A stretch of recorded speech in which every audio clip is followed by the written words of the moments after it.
이재명 대통령은 또 그 남산 케이블카와 같은 그 특정 소수에게 이권 사업을 주는 관행도 질타했습니다. 네. 저도 이번에 처음 알았는데 대통령 말씀에 따르면 남산 케이블카의 경우 60년 동안 땅 짓고 헤엄치기를 하고 있다. 이게 뭐냐면 한국 삭도공업이 1962년 남산 케이블카 개통 이후 사업권을 부여할 때마다 기한을 명시하지 않았다고 그래요. 그래서 무려 60년 동안 독점적 구조가 이루어졌다. 우리가 이제 행정작용을 할 때 국민들 누군가를 골라서 기업이든 개인이든 특혜를 주는 경우가 있어요. 그런 거 보통 이제 특허라고 말하죠. 또 허가, 인가, 면허 이런 것도 사실 그런 경우가 있습니다. 그러니까 모든 사람한테 기회를 안 주고 특정인에게 기회를 주기 때문에 엄청난 혜택이 되는 경우가 있어요. 그게 뭐 소소하면 괜찮아요. 근데 특혜라고 믿어질 정도로 심각한 이익을 주는 경우가 있으면 이거를 특정 개인한테 주는 게 과연 타당하냐를 고민을 꼭 해주세요. 아까 얘기한 대로 저는 최대한 국민 모두에게 아니면 국민 다수에게 혜택을 나눠주는 게 맞다고 생각합니다. 그 중에 하나가 예를 들면 이런 거예요. 전에도 우리 한번 얘기했던 건데 그 남산에 그 케이블카 있잖아요. 그 60몇 년 동안 하고 있다면서요. 땅 짓고 헤엄치기로. 왜 거기서 특정 개인이 그걸 다 수십 년간 그런 특혜를 누립니까? 그 아마 그 시정 조치를 준비하고 있을 텐데 예를 들면 그렇다는 거예요. 사소한 얘기긴 한데 제가 하다 보니까 버스 면허 있잖아요. 버스 노선 면허 내주잖아요. 면허. 그것도 버스 한 대, 노선 한 개면 버스가 여러 대가 투입되잖아요. 그 버스 한 대에 권리금이 막 수천만 원씩 하더라고요. 그 노선 하나를 내주면 버스가 여러 대니까 수억짜리예요. 그 노선이 좀 길거나 이러면 좋은 노선을 이렇게 손님 많은 노선으로 그려주면 그것도 공무원 권력이 있던데 그렇게 해서 하나 신규 노선을 내주면 그 수십억짜리. 사실은 우리 국민들이 보실 때는 특별한 관심이 없지만 그런 걸 왜 특정 개인한테 내주냐. 이게 다 부패의 원인이거든요. 강훈식 대통령 그 비서실장은 12월 초 그 수석 보좌관 회의에서 최근에 그 K-팝 데몬 헌터스가 인기가 많잖아요. 네. 그래서 이제 남산 케이블카를 찾는 관광객이 급증했는데 이 서비스 품질에 대한 불만이 많다. 이게 결국 60년 넘게 유지된 그 독점 구조에 있다라고 언급했다고 합니다. 어떻게 보세요? 우리 60년 동안 계속된 독점에 대해서. 그렇죠. 사실은 이 뭐 독점이 필요한 경우는 있습니다. 제가 뭐 이번에 겸임 교수로 경제 언론을 가르치다 보니까 예. 이런 기업 구조에서 독점이 자연적으로 형성되는 경우도 있어요. 뭐 이런 플랫폼이라든가 구글 같이. 그런데 그렇지 않고 국가가 필요해서 해주는 경우가 있습니다. 뭐 신약 특허 같은 경우에 워낙 리스크가 크고 자본력이 많이 드니까 그런 경우 7년 정도 독점 특허를 줍니다. 7년밖에 안 주는군요. 예, 그것도 많이 주는 많이 주는 거예요. 거예요? 왜냐면 예. 그동안은 그 회사만 그 약을 팔 수 있기 때문에 엄청난 수익을 거둬들인다고 합니다. 그리고 7년 이후에는 그냥 자유롭게 프리로 해서 굉장히 싼 약으로 팔 수 있게.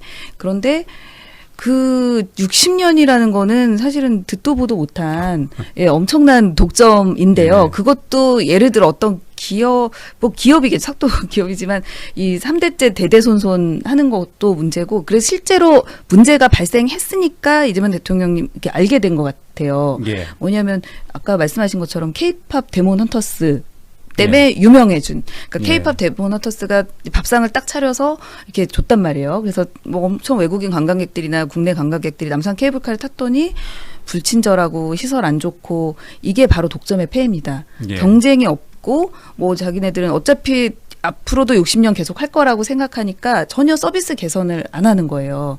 그래서 이런 경우는 이익만 누리고 어떤 비용을 대지 않는 그런 독점의 그런 폐해를 직접 지적한 거라고 저는 봅니다. 의원님 변호사시니까 예. 제가 여쭤보는 건데 그러면 이거 어떻게 해야 됩니까? 법률적으로 고칠 수 있는 거군요. 사실은 엄밀하게 아까 사업권 갱신을 할 때 뭐 안 예. 봤다고 했잖아요. 기한을 명시하지 않았다는 거잖아요. 예, 네. 그 부분에 대해서 다시 한번 검토를 해야 될 것 같습니다. 다 관계 부처가 이게 문제가 있는지. 왜냐하면 이게 행정 처분이라는 게 당시에 이게 계약도 마찬가지고 뭐 국가를 당사자로 하는 계약이라든가 아니면 행정에서 인허가를 내줄 때 사정 변경의 원칙이 항상 적용됩니다. 예. 그래서 지금 와서 보니 이거는 공익적으로 말이 안 된다라고 싶으면 뭐 지금부터라도 향후를 향해서 뭐 과거에 이익 본 건 뭐 어쩔 수 없지만 소급해서 다 뺏을 수는 없지만 향후를 향해서 다시 계약을 진행한다거나 그 면허나 특허를 취소해 준다거나 뭐 이럴 수가 있다고 저는 생각이 들고요. 그거는 당연히 소관 부처에서 열심히 검토를 했어야 된다고 봅니다. 네. 업체에서 그러면 또 소송을 제기하겠네요. 제기를 해서 이거는 법원에서 판단을 해줬으면 좋겠어요. 이게 그러겠네요. 아마 남산 케이블카 말고 이런 케이스가 되게 많을 것 같습니다. 저도 이번에 처음 알았지만. 예, 네. 그렇군요. 대통령은 또 그 외국인 카지노 특혜에 대해서도 이렇게 언급을 했습니다. 이 말 그대로 황금알을 낳는 거이잖아요. 네. 그 카지노는. 그런데 왜 이걸 민간에 특혜를 주느냐. 공공 영역에 그 외국인 카지노를 줘서 네. 그 수익을 국민들한테 돌려줘야지 어떻게 민간한테 특혜를 주느냐라고 언급했거든요. 이건 또 어떻게 보십니까?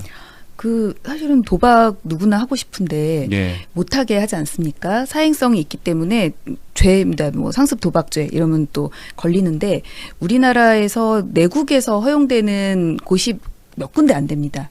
그러니까 그 허용되는 곳은 엄청난 이익을 받겠죠. 예. 그거를 그 특정 기업에게만 계속 이익으로 돌아가게 하는 건 뭔가 불합리하지 않습니까? 그래서 이 부분의 문제도 지적을 하신 것 같습니다. 사실은 예. 뭐 이런 한금알을 낳는 거인데 이 이익은 국민이 고루 가져야 되지 않겠냐. 그러니까 대통령님이 얘기한 거는 특정 한 명 또는 특정 기업에게 주면 그 기업은 계속 그 특혜를 누리기 위해서 로비를 하겠지 않습니까? 예. 근데 어떤 단체나 이제 지자체나 이런 전체 국민에게 돌아갈 수 있게 하면 전 국민이 로비를 할 수도 없지만 만약에 전 국민이 하는 로비라 하면 그거는 정말 들어줘야 되는 거 아닙니까? 예. 전 국민이 원하는 거니까. 그러니까 이 부분을 다수 국민에게 이게 돌리겠다. 정말 예. 맞는 철학인 것 같습니다. 그 대통령 언급 이후에 민간 업체인 롯데 관광과 파라다이스 주가가 뚝 떨어졌다고 합니다. 그 혜택을 얻는 네. 기업이 탁 찍혔군요. 네, 그렇군요. 네. 그리고 이제 그나마 공공성이 강한 상대적으로 공공성이 강한 그 강원랜드 주식에는 큰 변화가 없는데 롯데 관광과 파라다이스는 주식이 떨어졌다고 합니다. 시장이 바로 대통령 말씀을 딱 그러니까요. 알아듣네요. 네. 롯데 관광은 롯데하고 상관없다고 합니다. 저 이번에 알았는데. 저도 당연히 롯데인 줄 알았더니 아닌가 아닙니다. 보네요. 제가 찾아봤는데, 예. 그러니까 저희는 처음에 이거 롯데가 이거 카지노 하는 줄 알았는데 그건 아니라고 하더라고요. 제가 봤더니 롯데 관광이라고 합니다. 다르군요. 자, 다음 그 대통령은 추가로 그 버스 면허와 면세점 이권 사업에도 언급을 했습니다. 대통령은 그 버스 면허 그것도 버스 한 대 노선 하나를 내주면서 이게 수억짜리다. 좋은 노선을 그려주면 신규 노선을 내주는 것도 수십억짜리다라고 이렇게 질책을 했습니다. 그러면서 왜 이걸 계속 특정 개인에게 주느냐 이야기했거든요. 대통령은 또 면세점의 경우 그 면세점 자체도 왜 특정 개인에게 내주느냐. 그러니까 대통령에게 로비를 하고 감옥 가는 거다라고 이렇게 꼬집었어요. 맞아요. 맞죠? 로비, 네. 로비 엄청나잖아요. 그렇죠. 이 대통령님이 그런 이제 실제로 행정을 해본 느낌이죠. 왜냐면은 저도 이제 국회의원을 했고 그리고 대통령님까지는 일반 기업이 만나기가 되게 힘듭니다. 국회의원조차 만나기 힘들고 보좌관 정도 만나는데 근데 대통령님이 이제 성남시장을 재선을 하셨고 도지사를 하면서 어떤 공무원들의 이제 비리 사례를 많이 본 거예요. 근데 그 로비를 누가 왜 하느냐 봤더니 이렇게 버스 노선 그어주니까 막 뭐 수십억 뭐 이런 로또를 맞게 되는 그 기업은 그러니까 그거를 쟁취하기 위해서 굳이 로비를 하고 그럼 그거랑 관련된 인허가권자는 이제 구속이 되겠죠. 그래서 예. 대통령님이 늘 성남시장이 항상 그렇게 감옥 가고 막 그랬다고. 근데 보니까 다 이런 비리였다는 거예요. 그래서 이런 비리를 원천 차단하기 위해서 그런 제도를 많이 바꿨다고 해요. 그래서 그런 문제의식을 아직 계속 이렇게 지금도 갖고 계신다고 저는 보여집니다. 그러니까 이제 국무회의나 그 업무보고 때 현장 행정을 많이 강조하시는데 이 성남시장과 경기지사의 그 경험이 큰 도움이 되는 것 같아요. 맞아요. 그리고 사실은 그러니까 우리 대통령님이 그 서민하고 똑같은 삶을 살았던 거예요. 예. 소년공 출신이고 본인도 이제 뭐 노동자도 했었고 장애인이었고 서민이었기 때문에 누구는 저렇게 뭐 대박이 났는데 알고 보니 로비에서 뭐 어디 특혜를 가져갔다거나 이거를 국민들하고 느끼는 똑같은 박탈감을 같이 느껴왔기 때문에 국민들의 그런 말에 공감할 수 있고 국민 편에서 이제 국민 뒷담화를 공론화된 의제로 국무회의 의제로 이렇게 내놨다는 게 사실은 경험을 많이 했고 우리 국민을 대변하는 그 자리에 있었기 때문이었다라는 생각이 듭니다. 예.